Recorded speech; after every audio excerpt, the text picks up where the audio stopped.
We're here in lessons in Derech Mitzvosecha, and we're on page 92.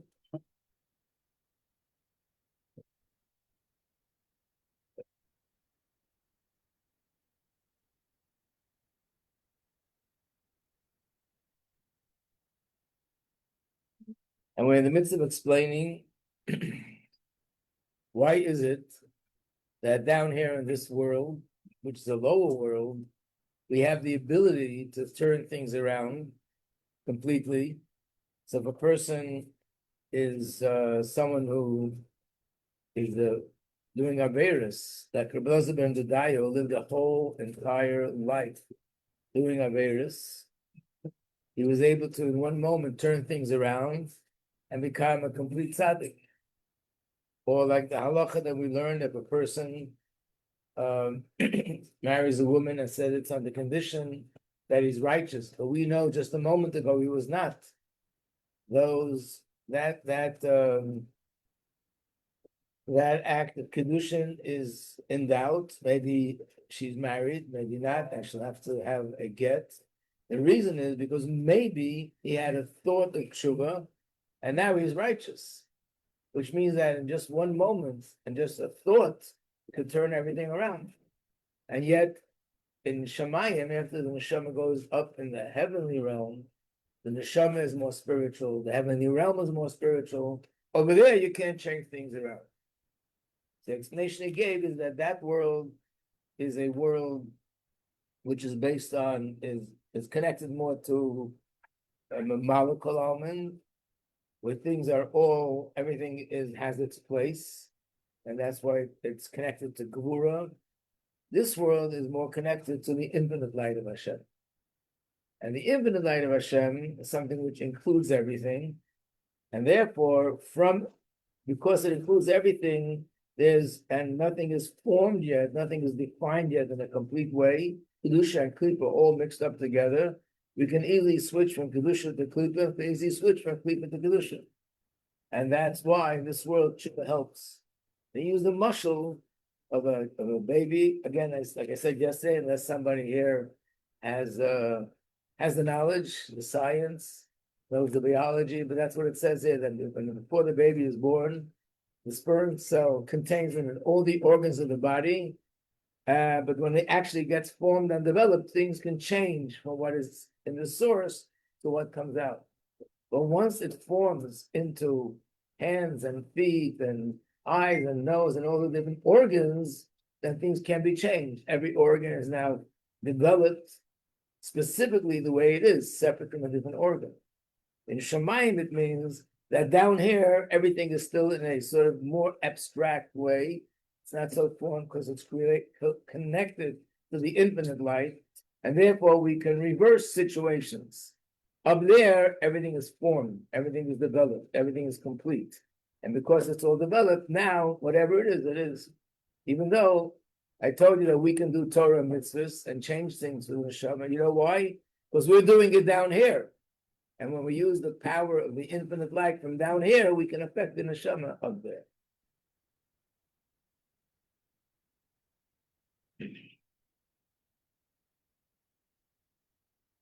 So on page 92,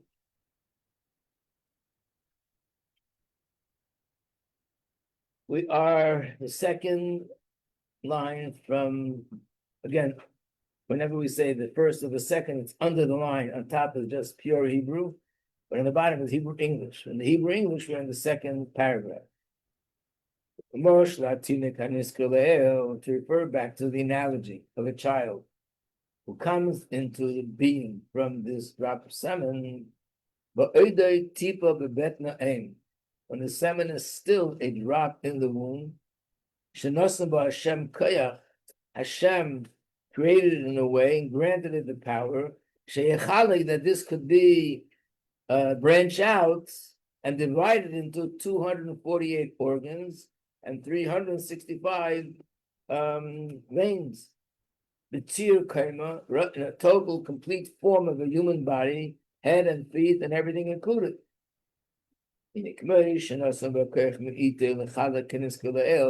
Just like Hashem gave the potential for things to be divided and developed in one way, the potential is there that can be divided in another way, making a foot ahead. So this is, I'm asking if anyone here knows anything from your science background about what this means. If not, we'll have to do some inquiring. I mean, I would have thought of other mashallah, but obviously anytime when they bring a mashal in Chassidus, the reason why they choose that mashal because it's accurate, not just in one little detail, but in many details. So it's very precise why they chose this mashal. But it's like the mashal we gave with the water, that all the water we have comes from, it doesn't make a difference in the water, so it's not a good mashal, but just the concept. All the water we have comes from the reservoir. So when it's in the reservoir, this water that's in the northern part of the reservoir can end up in my house or in your house. It can end up in anybody's house. But once they start going through the pipes and they go through different, and they come through the specific pipe designated for specific places, that's it. This is here and that's there.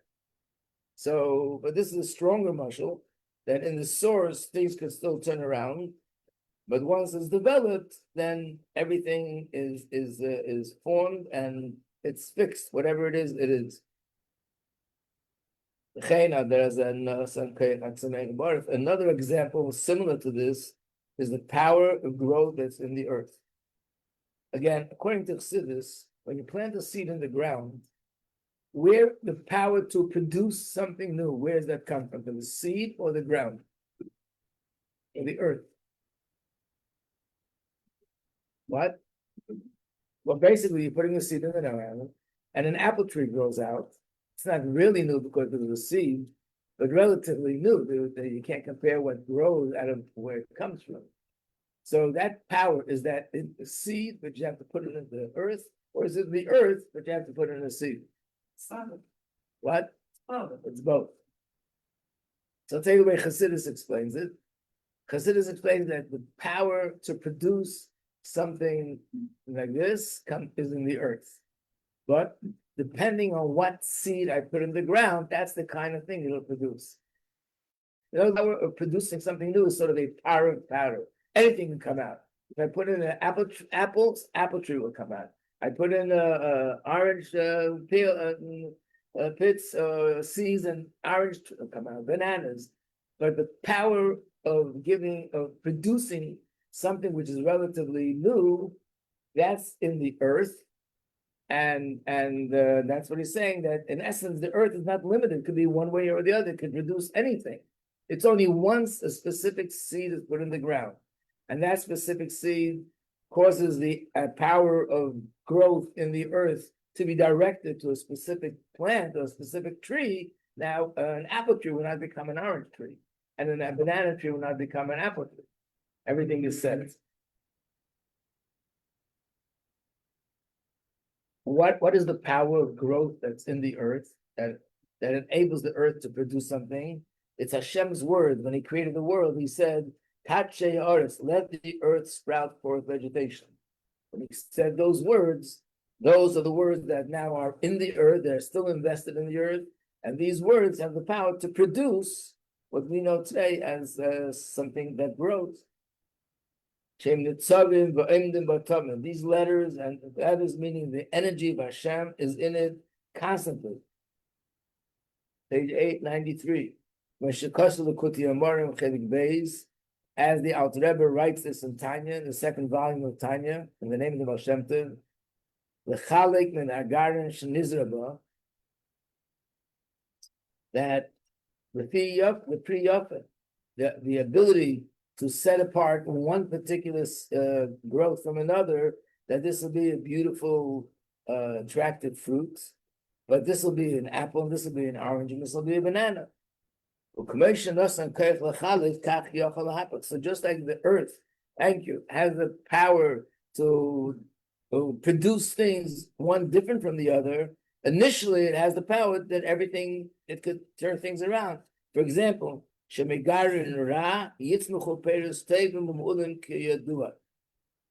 that from a desirable and beneficial fruit could grow out of a bad seed, as is well known. Again, we're our scientists. What does this mean? What he's saying is that even if the seed is not a good seed, it's still possible for the earth to turn things around, because if the power that's in the earth is not formed. And this is similar to what we said before. He who says that oil should burn, the same Eibishter, the same Hashem, could command vinegar that vinegar should burn. Those same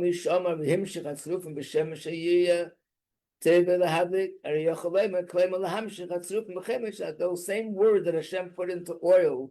Again, if we don't realize that the world is from Hashem, so everything is nature, how could vinegar burn? It's impossible. But if we say that even oil doesn't burn just because it's oil, yes, the nature of oil is to burn, but the reason is a spiritual reason, because Hashem put those words into oil. If you put those same words and put them into vinegar, vinegar would be able to burn. So it's based on our belief in Hashem, and believe that what's happening natural is because Hashem put a certain nature into it, and Hashem could switch that around.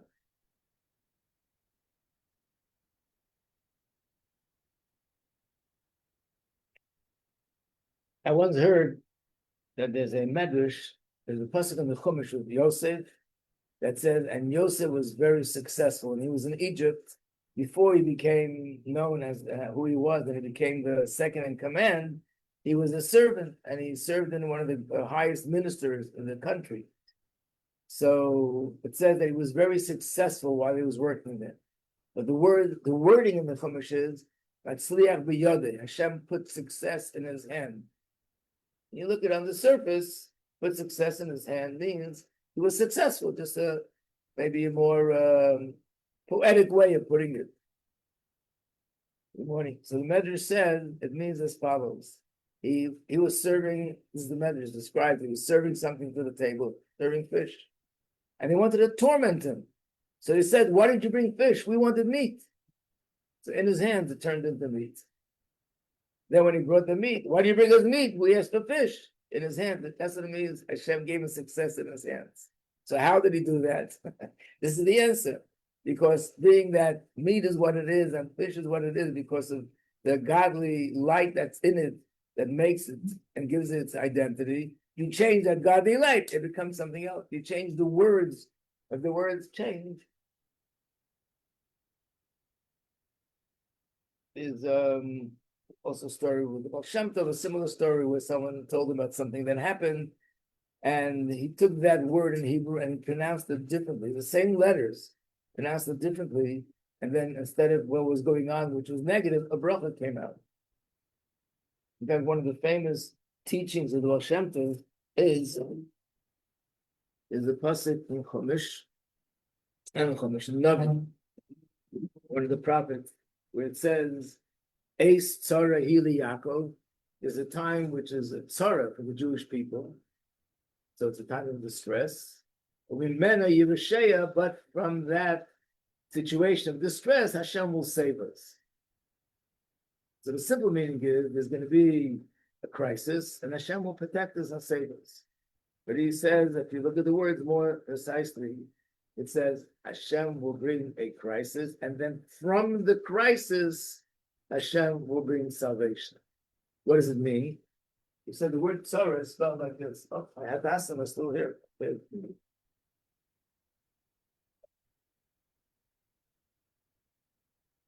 is the way the word tzara is spelled. Tzadik, rage, hey. There's another word in Hebrew that's spelled tzadik, hey, rage. What's the difference? Tzara means distress. Sohar means a brilliant light. In fact, in Hebrew, the middle of the day is called Tzaharayim. Why? Because that's when the sun shines the brightest. So Hashem said that it's not that there's a crisis and Hashem will bring something else which will wipe away the crisis and bring something good. The bracha is actually hidden in this crisis. And from the crisis itself, the bracha will come out, like over here. The same words that constitute the word tzara, they'll be rearranged, and now it'll spell tzohar, which means the bracha will come out of it rather than the opposite. So again, everything the way it is because of the words of Hashem that are in it. And if those words are changed, then the result will be different results. But all this is in this physical world. Because this world has yet to be refined. Hashem created a world which is one big challenge. Everything is mixed up, good and bad, and that's why nothing is clear. There's so much confusion, and we don't know what's what. But the reason why everything is here and it looks all mixed up and you can't really recognize clearly is because on a deeper level, the infinite light is in this world, which contains everything. And because it contains everything, on one hand, that's why everything is all mixed up. But the advantage is that's why we can switch things around. Page 94. But the world to come, which means the afterworld, after this world, is a world shekvar hizbar. It's a world that has already been refined and developed, and everything is sort of sealed. It is what it is. And he's like Kamosh Latinim. This would be like the analogy of a child, not when this child is still included in the sperm cell, but after he's grown and all the organs are developed. Or the same with the earth. Not the power of growth the way it's in the earth before anything was produced. The apple after it matured into a fruit. So only a very limited aspect of Hashem's energy is in it, which limited, the one that's limited to apples. And a different fruit is limited to that fruit. But the original power, which contains everything in it, and that's the one that sort of broke things down into details, that's no longer here. So now it can no longer be changed from one to the other because things already been separated and divided and limited, and therefore everything is limited to be and confined to what it is. This is what it means, what we said before. That the Olam Haba is from the level of Mamala Kol Almin, which is limited. Everything is already refined and developed. The Nikla Olam Bara, that's why it's called a world that's already pure and refined.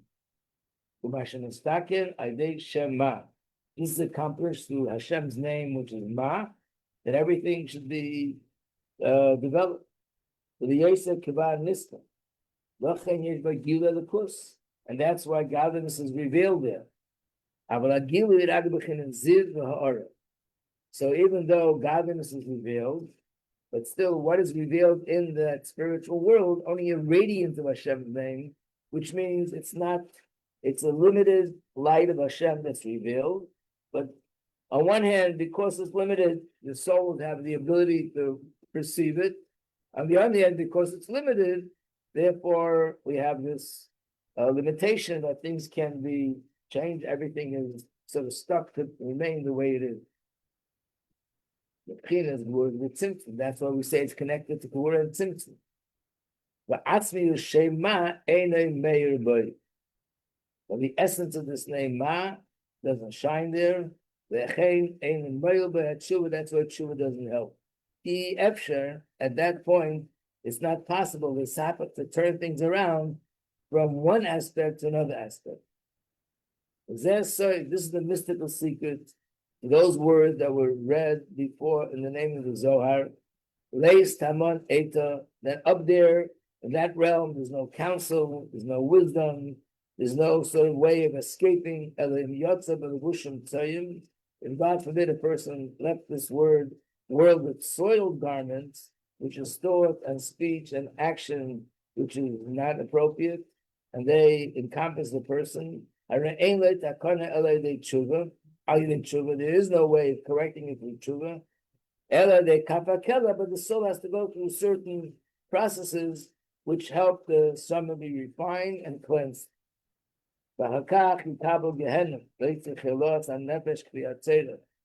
So one process is called kapakela. Another casa is called Gehenna. I'm getting a little, yeah. For the spiritual, psychological question. Okay. So, one thing I'd like to say, truth, it encourages us to be mixes to already to Teshuva, that's all positive. Right. Like provide, but what I learned, the kind of pushes on the love, we need it. But the teaching also goes here, which is truth, but to have to stay, not go over too far, so that's to stay in a positive place, even with the teaching. Okay, so you're always a step ahead of me. What I was going to say is, we know that Chassidus does not focus on punishment, on Gehenna, or Bakela, and yet here we see not a lot, but a little bit. And also in Tanya, if you might remember, the entire chapter in the beginning, chapter 8, without them actually elaborate on this kind of punishment and that kind of punishment. It's the only place where you find it. In other books, which are called Musar, it's all over the place. Talking about this punishment and that punishment and how severe it is. And the question is, why are these things, first of all, why they're in time? Second of all, a lot of people also make a mistake and say, oh, Chassidus doesn't hold from this. Chassidus doesn't recognize it. It's not true. It's part of Torah. You cannot recognize it. It's in the Gemara. It's one of the principles of belief that there is reward and punishment down here, the reward and punishment over there. We don't focus on it, but it's not a question of belief. So we don't focus on it. Why is it brought? That's number one. Another question is, if it's really something which brings us down, and it's not such, and not only brings us down, it's not the purest way of serving Hashem. If I don't do something that's an avera, that I'm afraid of getting hurt, it's really not. It's not about Hashem. It's really about me. When we talk about I am supposed to love Hashem and don't do an avera, because that will create a distance between me and Hashem. That'll bring some sort of a block between me and Hashem. That's a godly feeling. That's the way Chassidus explains fear of Hashem. I'm afraid that when you love someone, you're afraid to lose that relationship. You won't do something that might cause that relationship could be, God forbid, discontinued. So therefore, the fear is a godly fear. The love is, of course, godly love. But if I'm doing mitzvahs because of the reward and not doing averos because of the punishment, why does the Torah talk about it so much? In fact, in the Shema, we have it. And it's all over in the Torah. So there's two ways of answering that question. Number one is the Torah speaks to everyone. And being that there are certain people that can't relate to things that are more abstract and more refined and more sort of philosophical, so therefore the Torah speaks to them as well. A little bit like the way we deal with a child. If you have a child that's running into the street with a car's out, you would love to sit down with this 2-year-old and say, let me explain you something about cars and about life and about danger.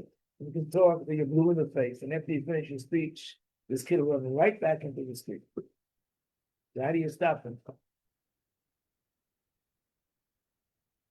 Might be challenging the modern world, but if he gets a little something before next time he goes in the street, he's going to be afraid to go there. But that's the only way he gets it. Don't stick your finger in the plug. It's dangerous. As soon as you finish your speech, you'll put it right back there because he doesn't understand what you're saying. But if he gets a little slap on his finger, then he knows that it's going to hurt if I do it, then he'll pull back.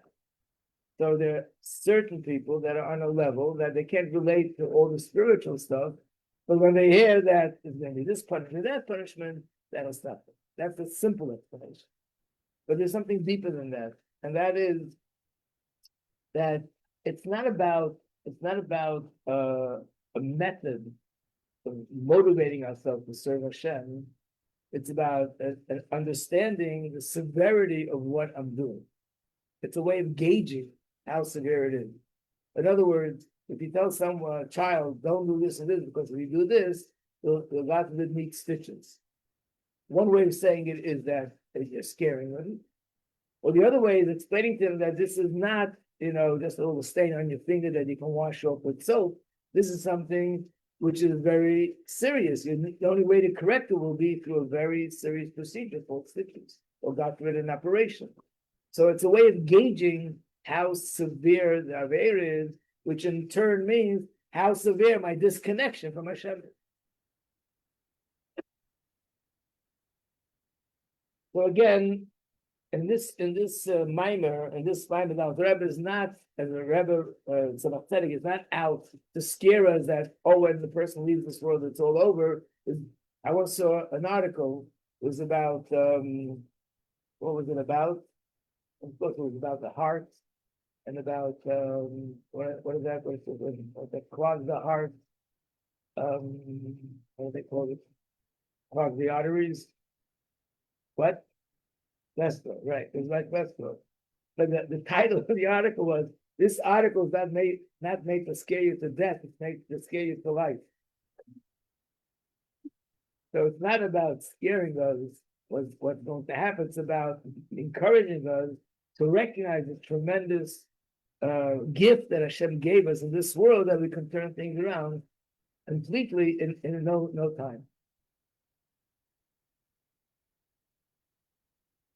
There was a story with the Alter Rebbe that had a chassid, that his son veered off from the path of Torah, became not religious.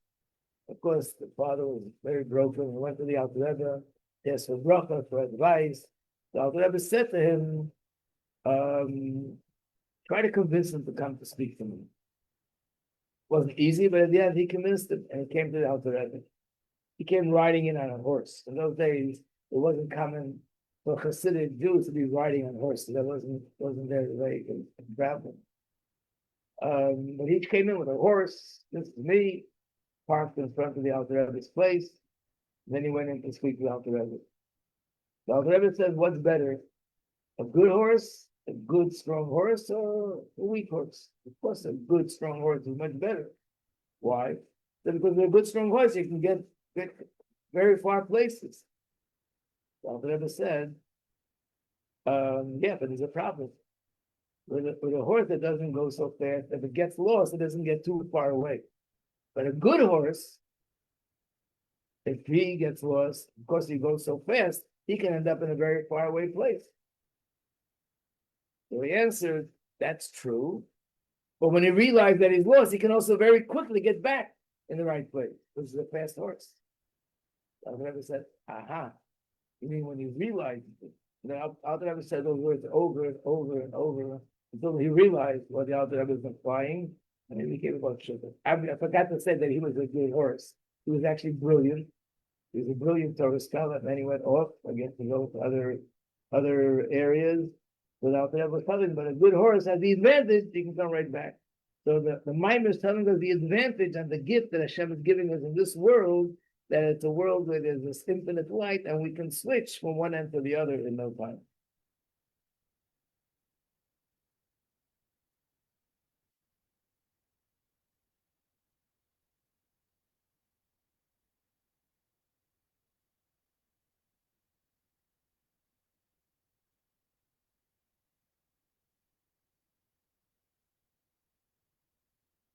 But in this world, where we have the light of Seivim Kolamin, the Var Habirurim was given to us in order to do the task of refinement, to take things and separate them and divide them and designate everything in the right place. Darkness is darkness and light is light, and everything should be where it belongs. The darkness, these are things that I reject. The light, these are things that I embrace. If we should create them abir, because this world is a world which is yet not refined. But through tshuva, this light can be aroused, and the light enables the person, with the Eifim Shuvase, according to his tshuva, that he can turn things around, and Hashem will accept his tshuva, because Hashem desires tshuva. It's not like Hashem says, oh, he did the tshuva, now I'm stuck, I have to forgive him. On the contrary, Hashem sort of sits and waits. I wish that this person would turn things around. but to recognize why we have that koyach here in this world. That's the mind.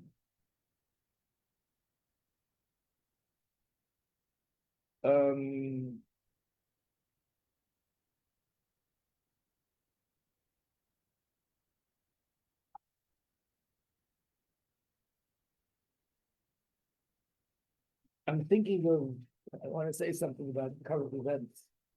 Let's give a little introduction. Even though it's not Mashiach Gula class, but every class is Mashiach Gula class, so it doesn't matter. But, we always point out, the Rebbe constantly pointed out that the things happening in the world that are unprecedented, and it all points to the fact that we're living in unprecedented times. The process of Gula is unfolding, not we're close to it, but it's actually unfolding. So one of the things is Rebbe quoted probably 1,000 times is the first Rashi in Chumash. First Rashi in Chumash is Rashi asks a question: why does the Torah begin with stories about creation? Torah is a book of laws and commandments. So really it should have began with commandments. And the first commandment we have in the Torah is much further. It's in the book of Shemos, and it's in the Parsha of Bo, and the commandment to observe the Rosh Chodesh, how to make each month, how we know the new moon and everything else. So why does the Torah start with the story of creation? The Rashi says the reason is it will come a time that the non-Jews will say that the Torah, that Israel does not belong to you. You are thieves. You stole it from us.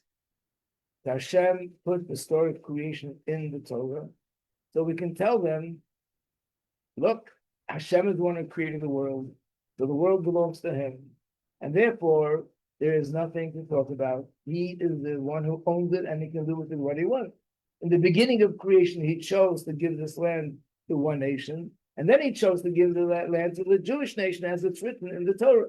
So therefore, it belongs to us. If you think of for a moment, what is Rashi saying? Rashi is saying that the whole Torah was changed in a sense. It should have been written in a different order. Or why is it written in this order? You might think of that for really some incredible, amazing reason. You know what the reason is? That the non-Jews should have a satisfying answer. That they should understand, and they should also agree that yes, the Jewish people, the land belongs to them. Rashi wrote this 1,000 years ago in France, in Golos. There was nobody that was telling Jews, you took this land away from us. Jews were nowhere near Israel. Now is actually that time. And in the recent years, it came up more than once. But I just want to read someone sent to me this morning. I'll just read it to you. There was a big event yesterday, it seemed, by the Kotel. And America had a representative, the Secretary of State was there, and the American ambassador was there, Huckabee. But I just want to read you his words, which is mamash a fulfillment of this prophecy that's there in Rashi. And he said that it says in Torah, it says in, the famous quote, if I forget you, Yerushalayim, may my right hand be forgotten. The Jewish people never forgot that this was their land. This is their home. Their undivided, indisputable, indigenous capital of eternity. Tonight, the stones are crying out. The crowd may say it, but the stones absolutely and 100% validate that the Jewish people not only belong here now, but they have belonged here for 4,000 years. Since the time gets said to Abraham, this is yours. So who's saying this? The representative of the greatest nation in the world, which is not Hamas, happens to be the United States of America, and saying that a testimony, this land belongs to the Jewish people, not because the British gave it to them, who knows how many years ago, because Hashem promised it to Avraham Avinu. And he goes on more about that. And he says, tonight, the rest of the world is here to say, welcome home. And no one should never attempt to take your home away from you again. More words like that. So I just want to say, something happened, somebody spoke, but in reality, we are witnessing prophecies of Mashiach being fulfilled in front of our eyes. Because according to Rashi, Hashem changed the order of Torah. It should have been written one way. He wrote it another way, because Hashem wanted not only the non-Jews and nations should sort of we should override what they want. Hashem wants them to understand, and then from their perspective to accept that Eretz Yisrael belongs to the Jewish people, and that probably has never happened before until we see this.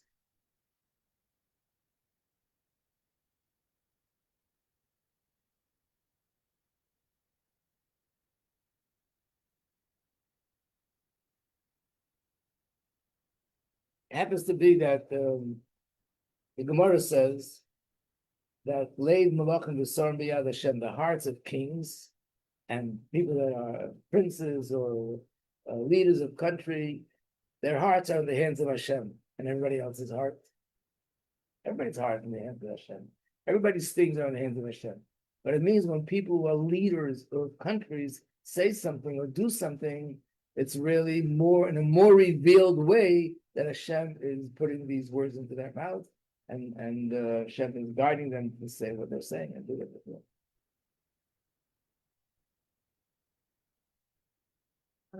Yeah. I'd rather speak about the United States, that, we're going to say certain things about the other states, that the United States always becomes support Jews, like other things that are turning against. It looks like Europe's turning against us. So. Well, they have always spoken about the United States being the leader of the world. You see, all the countries in the world try to sort of copy what America does, and that's what makes it important. America, is you see the other countries that are fighting America, they're actually corrupt. They're all corrupt, most of them. And even though, but let's say the ones that are not European countries, the Arab countries, these are countries that are, to begin with, dictatorships, and the way they deal with their own. That's not something which is even put on the scale to be weighed. I want to add another thing. Today is the third day of Slichas. Third day of Slichas is a very special, mysterious day. Why is it a mysterious day? The previous Rebbe here in America said something which was never known before, and he said that on that day, Gimel Slichas, starting from the Alter Rebbe, the first Rebbe of Chabad, would call in only one of his children and speak to him, give over Hasidic Maimer to that son. Which son? It was the son that became the future Rebbe, which means the Alter Rebbe did this with the second Rebbe, with the third Rebbe. The third Rebbe did it with that son, which became the fourth Rebbe. So clearly there was something very special about this day. Nobody knew about this. It was unknown. It was all done in top secrecy. No one knew what the reason, and still don't know what the reason is, and what's behind it. But it was never known. And the priest Rebbe says in the Sikha that my father told me I shouldn't really share this or reveal this until the time comes. So here in America, he revealed it. The only thing that I know, or we know, that happened on the third day of Slichas is 9/11. The Hebrew date, it was the third day of Slichas. In fact, many Jews, we can say their lives were saved because of Slichas, so the davening is longer. They came to work a little bit later, and their lives were saved. My son-in-law, who's Rabbi Lazarov, the husband of my daughter who teaches here, her husband worked in the World Trade Center somewhere in the 70th floor.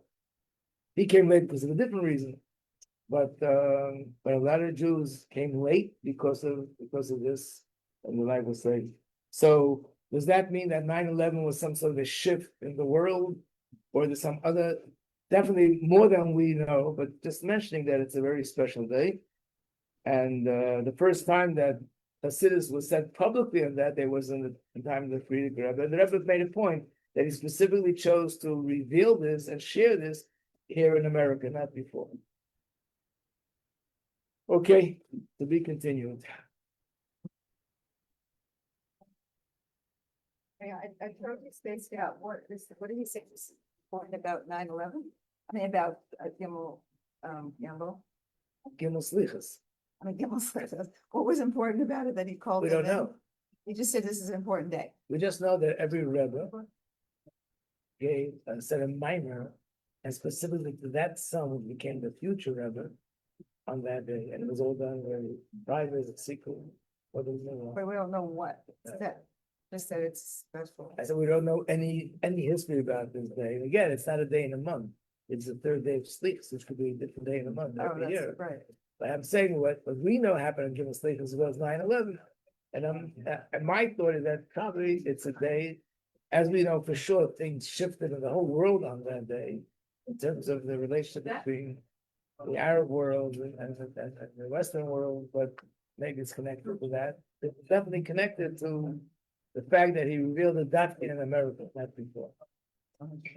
No, well, I was asking that the United States, like the Rebbe said, I think South Africa is always going to